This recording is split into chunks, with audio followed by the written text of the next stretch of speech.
31 मार्च तो बहुत दूर नहीं है और ऐसे में सभी सैलरीड इंडिविजुअल्स को, आई एम श्योर आपको भी अपनी अपनी कंपनियों के एचआर से ऑलरेडी मेल्स आने शुरू हो गए होंगे कि आप फटाफट से अपने इन्वेस्टमेंट प्रूफ्स को सबमिट कर दीजिए।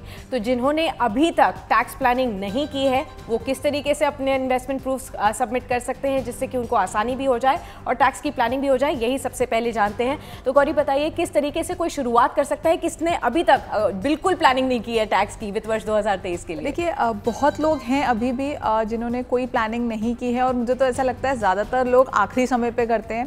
हालांकि हम जब एडवाइस करते हैं हम कहते हैं जब आपका साल शुरू होता है, जैसे कि फाइनेंशियल ईयर अप्रैल में शुरू होता है, तो अप्रैल के महीने में ही टैक्स प्लानिंग शुरू कर देनी चाहिए। हालांकि कोई मानता नहीं है, इंडिया में ज़्यादातर लोग लास्ट क्वार्टर में या जब जो एम्प्लॉयर है वो बोलता है टैक्स प्रूफ सबमिट करें तब वो करते हैं अपनी इन्वेस्टमेंट्स वगैरह, और इसमें काफ़ी बार गलतियां कर देते हैं। तो पहले तो आपको सोच समझ के इन्वेस्टमेंट करनी है। ऐसा नहीं है कि किसी ने कोई इंश्योरेंस प्लान लिया है तो आप भी वो इंश्योरेंस प्लान ले लें, किसी ने वो मनी बैक गारंटी प्लान्स लिए हैं तो आप भी ले लें। तो आपको बहुत सोच समझ के एक अच्छी इन्वेस्टमेंट करनी है। तो सबसे पहले आपको देखना है 80C।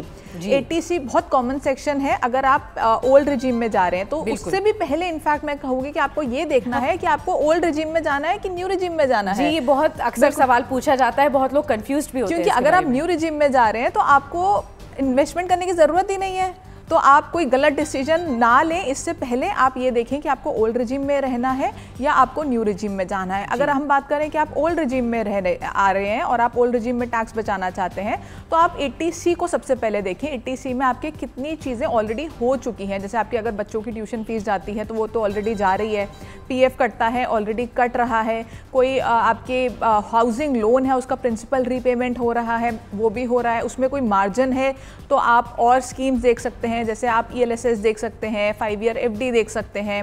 80C से जब आप बाहर निकलेंगे तो आप 80CCD1B देख सकते हैं जो एडिशनल NPS आपको बेनिफिट देता है। एडिशनल 50,000 आप उसमें इन्वेस्ट कर सकते हैं और उस पर अगर आप 30% ब्रैकेट में आते हैं तो आप कह सकते हैं कि आप अपना 15,000 का टैक्स उससे बचा सकते हैं।